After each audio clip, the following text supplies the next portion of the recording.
வணக்கம் வணக்கம் வணக்கம். வணக்கம் ஸ்ரீ அண்ணா. சுகமா இருக்கிறீங்களா? நல்லா இருக்கோம். நீங்க எப்படி இருக்கீங்க? கண்டோட நல்ல சந்தோஷமா இருக்கு. நன்றி நன்றி. தமிழ் மக்களின் குழுவில் இருக்கிறீங்கன்றதுல பெருமையான விஷயம். எனக்கு தெரியும் நீங்கள் நிறைய சமூக சேவையில் ஈடுபட்டிருக்கிறீர்கள். அந்த வகையில் எங்களை இங்கே சந்தித்தது மிக மகிழ்ச்சி. எப்படி இந்த நிகழ்ச்சியை பற்றி சொல்லுங்க. அதாவது நீங்கள் பல்வேறு ஒவ்வொரு புலம்பெயர் சமூகம் என்ற வகையில் எல்லா சமூகங்களுக்கும் உள்ள மாதிரி தமிழ் சமூகத்திலும் பல்வேறு சிக்கல்கள் இருக்கின்றன. புலம்பெயர்ந்த ஏற்படுற சிக்கல்கள், குடும்பத்தில் ஏற்படுற சிக்கல்கள், சமூகத்தில் பல விஷயங்களில் நீங்கள் வந்திருக்கீர்கள். குறிப்பாக இங்கே பலர் அகதி அந்தஸ்து கோரிக்கைகள் பலர் வந்து கஷ்டப்படுகிறார்கள். அதுக்கு நீங்க உங்களோட குடும்ப மூலமாக வேலையை செய்திருக்கீங்க. எல்லாத்தையும் பற்றி சுருக்கமாக இன்றைய நிகழ்வின் முக்கிய நோக்கம் பற்றியும் எவ்வளவு காலமாக நீங்கள் செய்கிறீர்கள் எதிர்பார்ப்புகளை. இன்றைய நிகழ்வு முக்கியமாக தமிழ் மகளிர் அபிவிருத்தி குழு வெஸ்டர்ன் சிட்னி லோக்கல் ஹெல்த் டிஸ்ட்ரிக்டோட சேர்ந்து இன்றைக்கு நாங்கள் குடும்ப வன்முறை பற்றிய ஒரு அவேர்னஸ் செஷனை நாங்கள் இன்றைக்கி செய்ய இருக்கிறோம். இந்த குடும்ப வன்முறைன்றது எங்களோட சமூகத்துக்கு மட்டும் உரிய ஒன்று இல்லை. இது ஒரு பரந்த அளவில் ஆஸ்திரேலியாவிலேயோ மற்ற நாடுகளிலேயோ எங்களுடைய சொந்த நாட்டிலேயோ குடும்பத்தில் ஏற்படுற அந்த வன்முறைகள், அதாவது டொமெஸ்டிக் வயலன்ஸ் சொல்வார்கள்.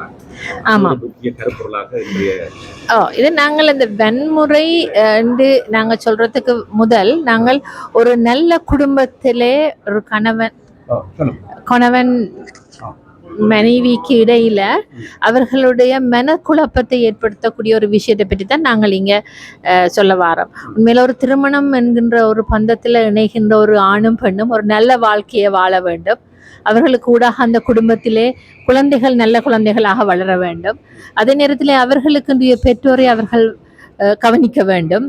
இப்படியாக இந்த குடும்ப வன்முறை என்று சொல்றது குடும்பத்தில் இருக்கின்ற ஒவ்வொரு அங்கத்தவர்களிடையேயும் ஏற்படக்கூடிய ஒரு மன தளர்ச்சி, மனச்சோர்வு, இதனால ஏற்படக்கூடிய கஷ்டங்கள், அனுபவிக்கக்கூடிய கவலைகள், கண்ணீர்கள், இதனை பற்றி தான் நாங்கள் இன்றைய நாளிலே நாங்கள் விசேஷ விதமாக நாங்கள் கதைக்க போகின்றோம்.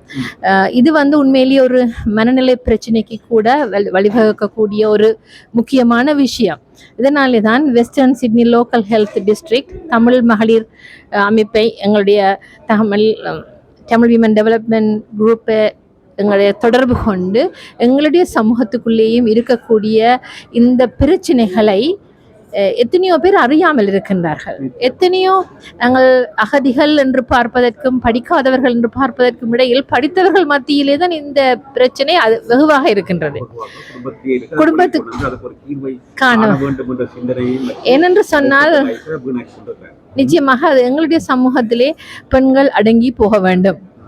மேல் டாமினேஷன் என்ற விஷயத்துல நாங்கள் இனிமே என்ன சொல்லுங்க, அம்மா அப்பா ஆம்பளை பிள்ளையை பெற்ற உடனே அந்த ஆம்பளை பிள்ளை தான் ஒரு பெரிய விஷயம். அப்ப இந்த விஷயம் சின்ன வயசுலேயே பிள்ளைகளுக்கு படிப்பிக்கப்பட வேண்டிய ஒரு விடயம். குடும்பமாக வந்த பிறகு இது குடும்ப வன்முறை என்று வளர்ந்த அந்த பெண் சகோதரி கூட தானும் அந்த ஆணுக்கு அடிமையாக வாழ வேண்டும் என்று மனதில் ஆழமாக ஒரு அண்ணாவுக்கு அங்க கொடுக்கப்படுற மதிப்பு பார்த்து தான் அந்த பிள்ளையும் யோசிக்கும், ஓகே இது எல்லாம் நான் தாங்கி அம்மா ஏற்றுக்கொண்டுதான் என் வாழ்க்கையை நடத்தினா, அப்ப நானும் ஏற்றுக்கொண்டு இந்த வாழ்க்கையை நடத்தினா என்ன. இதனாலே நாங்கள் இங்கே பார்க்கின்றோம் எவ்வளவோ கஷ்டங்கள் பெண்களுக்கு மட்டுமில்லை, இது ஆண்களுக்கு கூட உண்மையான கஷ்டம். இதால இப்ப நாங்கள் பெண்களை முன்னுக்கு வைத்துக் கொண்டு வருவதனால ஆண்கள் தாங்கள் மற்றவர்களை கஷ்டப்படுத்துகிறார்களோ இல்லையோ என்றதை விட அவர்களும் கஷ்டப்பட வேண்டிய ஒரு கட்டாயம் இங்கே இருக்குது. என்னன்னு சொல்லுங்க, ஒரு குடும்பத்துல ஒரு தாயை, ஒரு மகளை, ஒரு மனைவியை ஒரு ஆண் இவ்வளவு தூரம் கவனிக்க வேண்டும் என்று அவர்கள் முக்கியத்துவம் கொடுக்கின்ற அதே நேரத்தில் இவர்கள் சரியாக நடக்காவிட்டாலும் அங்கே பிரச்சனைகள் வர்றதுக்கு சான்ஸ் இருக்கு. அப்ப நாங்கள் இதுல நாங்கள் ரெண்டு தரப்பினரையும் தான் நாங்கள் பார்த்து இந்த குடும்ப வன்முறையை பார்க்கின்றோமே ஒழிய பெண்களுக்கு மட்டும் முக்கியத்துவம் கொடுக்கக்கூடியது அல்ல இந்த குடும்ப வன்முறை.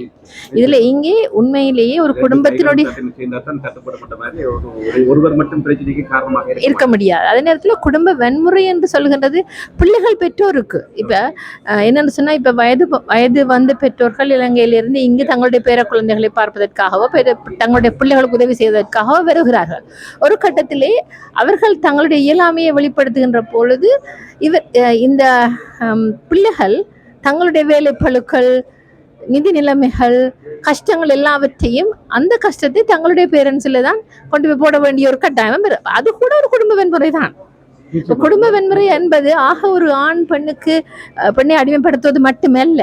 இங்கே அதே நேரத்தில் இங்கே இருந்து வளர்ந்து வர பிள்ளைகள், நீங்க அகதிகள் மட்டுமல்ல, நான் அகதிகளோட வேலை செய்கிறவராக இருந்தாலும் ஒரு சமூகத்தோடு பார்க்கின்ற பொழுது, குழந்தைகள் வளர்ந்து வருகின்ற பொழுது அந்த கல்ச்சுரல் பேரியர், அப்ப அப்பா கஷ்டப்படுத்தினார், ஆகவே நானும் என்னுடைய மனைவியையோ மற்றவையோ கஷ்டப்படுத்தலாம் என்று மகன் வளருகின்றான். அதே நேரத்துல வளர்ந்து வந்த பிறகு இந்த அம்மா அப்பாவுக்கு ஒன்றும் தெரியாது, நான் தான் எல்லாம் சொல்லி கொடுக்க வேணும் என்று சொல்லி பெற்றோரை அடிமைப்படுத்துகின்ற கட்டத்துக்கும் அந்த மகன் வருகின்றான். பிறகு கல்யாணம் முடிச்சு போகக்குள்ள மனைவிக்கு கஷ்டம், பிள்ளைகளுக்கு கஷ்டம். ஆனா இதுல மற்றவர்கள் பாதிக்கப்படுற அவன் தானே பாதிக்கப்படுகின்றான் என்பதை அவன் உணர்வதில்லை. நிச்சயமா வரையா சொன்னீங்க. இன்னொரு விஷயம், ஒரு ஆண் மகனை பெற்ற தாய் பெண்ணாக இருந்து கொண்டு அதிலே தனது மகனுக்கு ஊட்டி வளர்த்து கொள்வார். அது எங்களுடைய சமுதாயத்துல தவிர்க்க முடியாத ஒரு விஷயமாக வந்து விட்டார். குழந்தை சமூகத்தில் கூட ஒரு ஆணுக்கு பெண் பார்க்கும் பொழுது அவர் எதிர்பார்த்தால் அந்த வரும் பெண் தனது மகனை தன்னை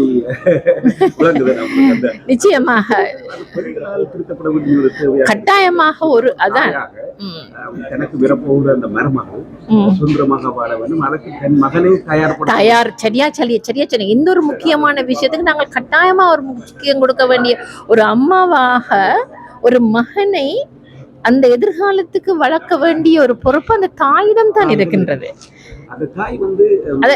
தாய் எப்படி யோசிக்கிறான்னா, அப்பா என்ன கஷ்டப்படுத்தினவர் தானே என்று. ஆனா அப்படி இல்லை, அப்படி என்று சொல்லாம அந்த பிள்ளை எப்படியாக தன்னுடைய மனைவியை, தன்னுடைய சகோதரியை, தன்னுடைய மாமியாரை எப்படி தன்னுடைய மதித்து இந்த வயது வித்தியாசங்களை அதாவது ஒவ்வொரு நிலையிலும், இப்ப ஒரு ஆண் பெண் என்ற நிலைக்கு அப்பாலே வயது முதிர்ந்தவர்கள், குழந்தைகள், சம வயதுடையவர்கள் என்ற நிலையிலே ஒவ்வொரு நிலையிலையும் நாங்கள் இந்த குடும்ப வன்முறையை நாங்கள் பார்க்கலாம்.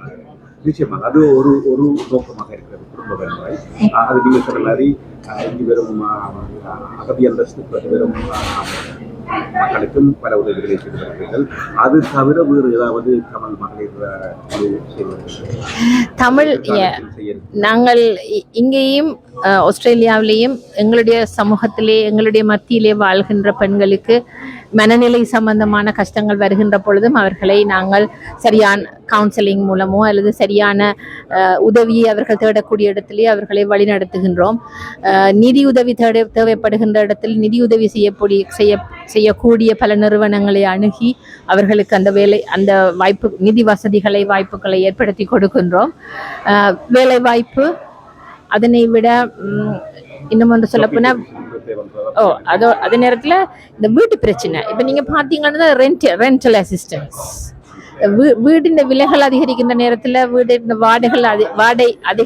வாடகை அதிகரிக்கின்ற இடத்துல இந்த பெண்களுக்கு சரியான கஷ்டங்கள் எல்லாம் இருக்கின்றது, இந்த குடும்பங்களுக்கு கஷ்டங்கள் இருக்கின்றன. பார்த்து கொண்டிருக்கும் உறவுகள் குறிப்பாக ஆரை அணுக வேண்டும்.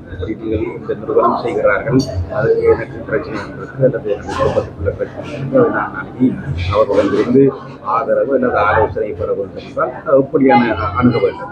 நிச்சயமாக தமிழ் பெண்கள் அபிவிருத்தி குழு நிச்சயமாக அவர்களை அணுகுகின்ற பொழுது அங்கே இருக்கின்ற அங்கத்தவர்கள் சரியான இடத்துக்கு இந்த பிரச்சனைகளோடு பிரச்சனைக்குரியவர்களை எடுத்து செல்வார்கள். இணையதளம் இருக்கின்றதா அல்லது தொலைபேசி இலக்கம்?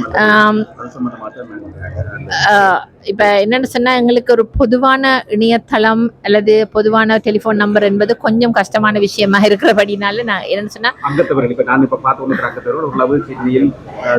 எல்லாரும் ஒரு ஆளுக்கால் தெரிந்தவர்கள் நிச்சயமாக நீங்கள் எல்லா இடமும் காணலாம், நிகழ்ச்சிகளை காணலாம்.